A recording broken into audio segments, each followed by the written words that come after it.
Hello friends, welcome to my channel Aditya Agrahari. आज हम लोग सीबीएसई के लेटेस्ट सिलेबस एनसीईआरटी के एक्सरसाइज 1.1 पर 1 के सभी क्वेश्चंस को सॉल्व करेंगे।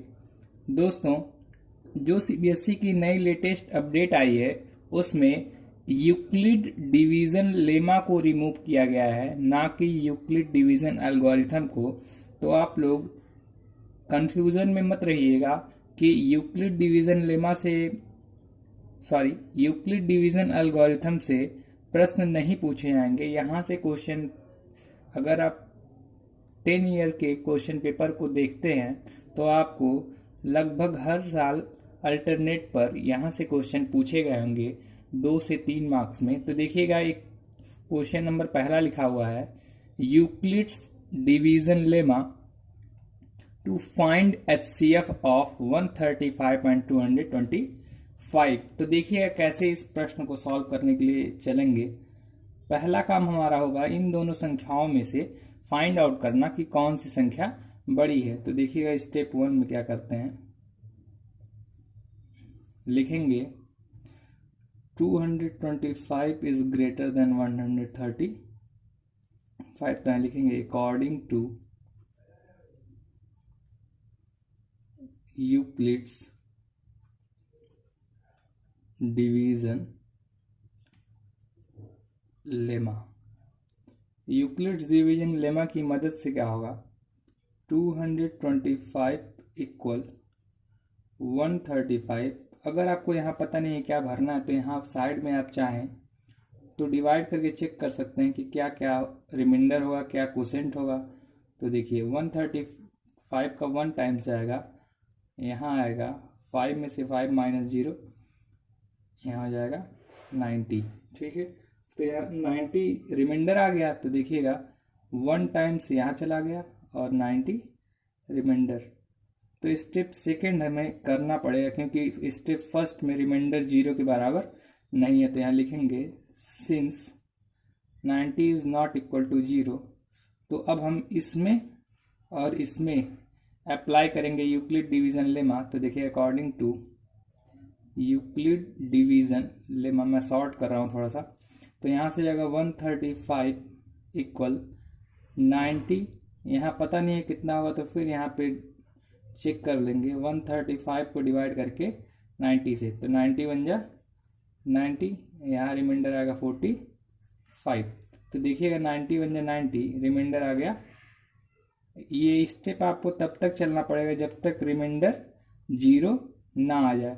स्टेप थर्ड में लिखेंगे since 45 is not equal to 0 according to EDL means Euclid division lemma. तो यहाँ से फिर इस बार 90 और 45 में यूक्लिड डिवीज़न लेमा लगेगा। तो 90 इक्वल हो जाएगा 45 मल्टीप्लाइड बाई 2 प्लस, देखिए इस स्टेप में रिमाइंडर की वैल्यू 0 आ गई। इसका मतलब है कि जो यहाँ पे जिससे हम डिवाइड किए वो हमारा HCF हो जाएगा। तो यहाँ से HCF ऑफ 135 225 इक्वल 45। चलते हैं दूसरे क्वेश्चन की तरफ, इसी के दूसरे सेक्शन पर। देखिए आपके सामने दूसरा प्रश्न लिखा हुआ है, 196 एंड 38,220 का HCF निकालना है। तो कैसे चलेंगे इस प्रश्न में भी। तो यहाँ पे सबसे पहला काम ये होगा कि आप पता कीजिए कौन सी संख्या बड़ी है और कौन सी संख्या छोटी। तो सबसे पहला ये काम ये हो गया पहले स्टेप में। और यहाँ से अब अप्लाई करेंगे Euclid division lemma. According to Euclid division lemma हम लिख सकते हैं 38220 इक्वल 196। अगर आपको पता नहीं है क्वोशेंट क्या आएगा तो आप यहाँ पे साइड में डिवाइड करके चेक कर सकते हैं। ये कोई रूल नहीं है, ध्यान दीजिएगा। कई लोग इसे रूल मान के चल रहे हैं, ये कोई रूल नहीं है, ये बस क्वोशेंट निकालने का एक मेथड है जिसके माध्यम से आप क्वोशेंट इजिली पता कर सकते हैं। तो यहाँ होगा 1 टाइम्स 196, यहाँ से हो जाएगा और यहाँ 2 यहाँ उतार लेंगे, यहाँ से 9 टाइम्स जाएगा तो होगा 1764, सॉरी यहाँ 1862 होगा। और यहाँ से हो जाएगा 8 5 6 9, और यहाँ से ये हो जाएगा 0 और ये हो जाएगा, यहाँ से 0 कैरी कर लेंगे और ये हो जाएगा 5 टाइम्स, 5 टाइम्स करेंगे 980, सब कैंसिल हो जाएगा। यहाँ से आ गया 195 प्लस रिमाइंडर आया है 0। तो देखिए यहाँ पे पहले ही स्टेप में रिमाइंडर 0 आ गया, तो आपसे कहा गया जिस स्टेप में रिमाइंडर 0 आए और उस स्टेप में चेक करते हैं किस संख्या से हम डिवाइड किए हैं। तो हम यहाँ डिवाइड किए 196 से, यानी HCF अगर देखा जाए 196 और 38,220 का, तो हमें मिलेगा 196 के इक्वल। चलते हैं इसके तीसरे सेक्शन की तरफ। तीसरे क्वेश्चन के सॉल्यूशन पर चलते हैं। तो देखिएगा यहाँ पे कहा गया है HCF फाइंड आउट करने के लिए 867 और 255 का। तो स्टेप पहला होगा, वहां पे लिखेंगे 867 इज ग्रेटर देन 255। यहां से क्या होगा, आप according to Euclid division lemma लिख सकते हैं। Euclid division lemma 867 equal 255। Quotient नहीं पता है तो आप यहाँ पे डिवीजन करके क्वोशेंट पता कर सकते हैं दोस्तों। तो यहाँ पे होगा 255 867, तो जाएगा 3 टाइम्स, 3 5 या 15, 1 कैरी, 3 5 या 15, 1 16, 1 कैरी, 3 2 या 6, 1 7।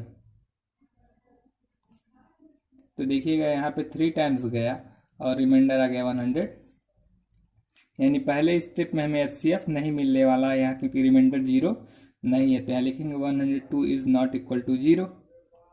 फिर अप्लाई करेंगे 255 और 102 के बीच में। तो यहाँ देखिएगा अप्लाई करेंगे तो लिख रहे हैं direct, 255 equal 102 into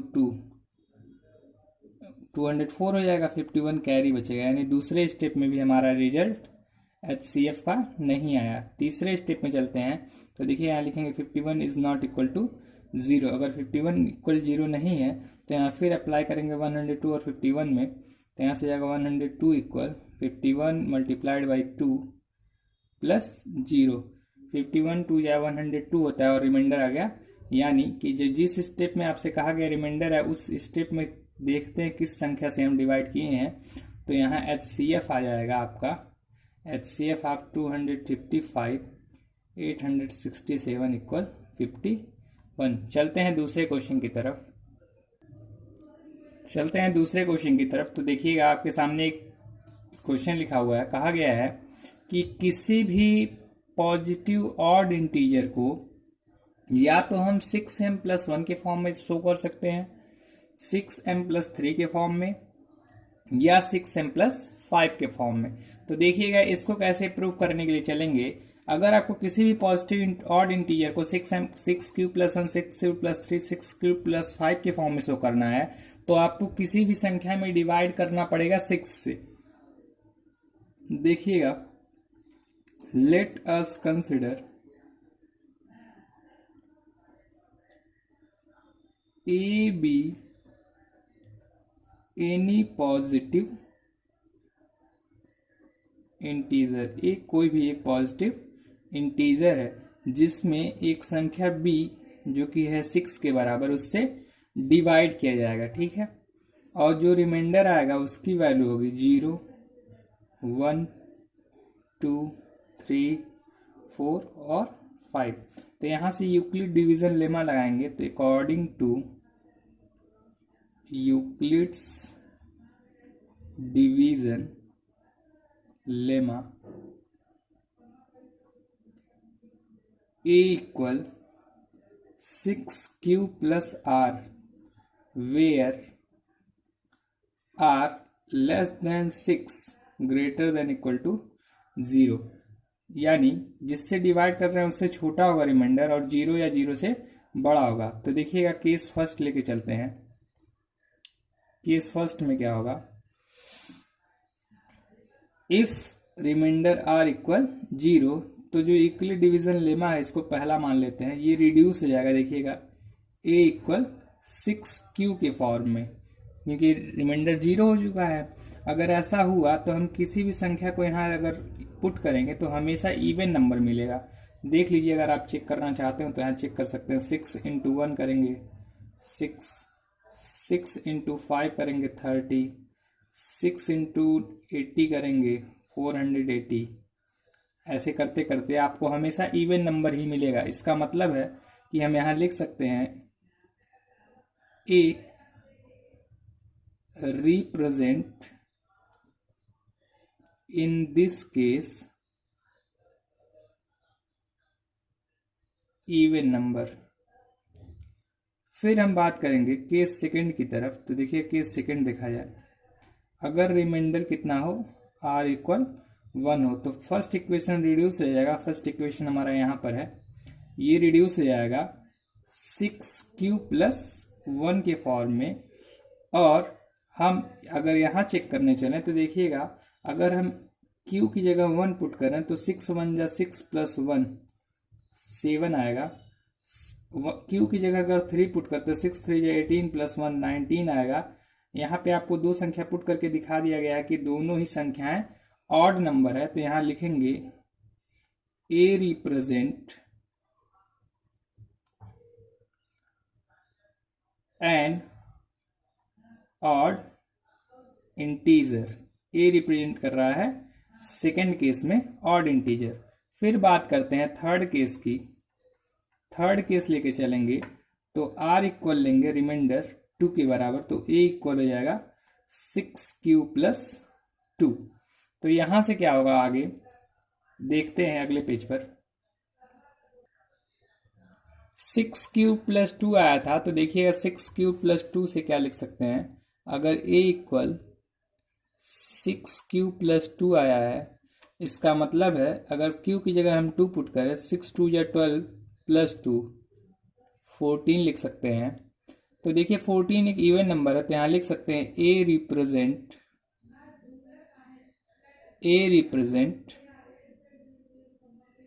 N even integer. Now चौथे केस पे चलते हैं। चौथे केस में कहा जाएगा इफ r इक्वल 3। अगर r की वैल्यू 3 होगी तो a इक्वल हो जाएगा 6q प्लस 3। 6q प्लस 3 अगर आप देखेंगे तो आप q की जगह अगर 2 ही पुट कीजिए, 2 ही सबमिट कीजिए, तो यहाँ मिलेगा 6 2 या 12 3 15। और 15 एक ऑड इंटीजर है, तो यहाँ लिखेंगे a represent N odd integer. यहाँ पे a रिप्रेजेंट कर रहा है ऑड इंटीजर। फिर हम चलते हैं पांचवें केस की तरफ। टोटल 6 केस बनेंगे यहाँ पे। पांचवा केस होगा इफ r इक्वल 4। तो r की वैल्यू अगर 4 होगी तो a इक्वल हो जाएगा 6q प्लस 4। और यह हमेशा रिप्रेजेंट करेगा एक इवन नंबर को, जबकि हमको शो करना है ऑड नंबर को। ये रिप्रेजेंट कर रहा है इवन इंटीजर को। फिर बात करते हैं आखिरी केस पर, केस नंबर 6। केस नंबर 6 पर कहेंगे तो यहाँ लिखेंगे इफ r इक्वल 5। अगर r 5 होता तो a इक्वल होता 6q प्लस 5, और वो हो जाता, यहाँ पे a रिप्रेजेंट करता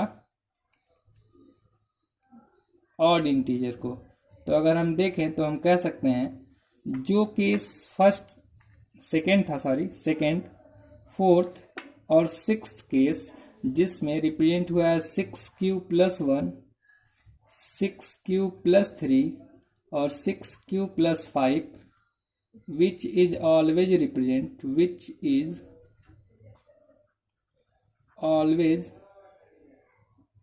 represent an odd integer। चलते हैं तीसरे क्वेश्चन की तरफ एनसीईआरटी के। चलते हैं तीसरे क्वेश्चन पर। देखिएगा एक लिखा हुआ क्वेश्चन है, an army continent of 616 members is to march behind an army band. कह रहा है कि एक कंटिजेंट है जिसमें 616 मेंबर मार्च कर रहे हैं, मार्च पास्ट, और 32 मेंबर एक एक परेड में हैं। कहा है दो ग्रुप मार्च का सेम नंबर ऑफ कॉलम रखता हो, तो आपको बताना है मैक्सिमम नंबर ऑफ कॉलम जिसमें वो परेड में मार्च कर रहे होंगे। तो देखिएगा मैक्सिमम नंबर ऑफ, जब मैक्सिमम की बात कर ली गई तो यहाँ पे क्लियरली कहा गया है, इसका मतलब मैक्सिमम का, कि आपको HCF ही फाइंड आउट करना है। तो सबसे पहला काम होगा 616 और 32 में फाइंड आउट करना which is greater. Step 1 clarify करने चलते हैं। तो स्टेप 1 में देखिएगा, स्टेप 1 में 616 इक्वल 32 में डिवाइड कर देंगे। तो यहाँ पे डिवाइड करके चेक कर लीजिए, 32 वन 32, 9 2 6। अगर इसमें डिवाइड करें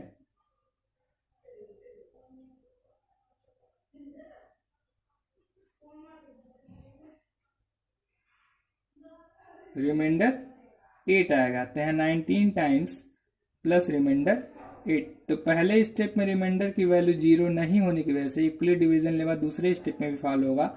यहाँ पे 32 और 8 के बीच में, तो यहाँ होगा 32 ग्रेटर होगा 8 से, तो फिर यूक्लिड डिवीजन लेमा 32 इक्वल 8 4 या 32 प्लस इस स्टेप में रिमाइंडर 0 आ गया है। यहां से क्या होगा, 8 आपका HCF हो जाएगा। फिर इसके बाद आपकी चौथे और पांचवें प्रश्न को इसके पिछले लेक्चर में सॉल्व करा दिया गया। आपको लिंक डिस्क्रिप्शन बॉक्स में मिल जाएगी। क्वेश्चन नंबर 4 NCERT का और क्वेश्चन नंबर 5 को सॉल्व कराया जा चुका है। मिलते हैं अगले लेक्चर में, तब बात करेंगे आगे के पोर्शन को कवर करते हुए।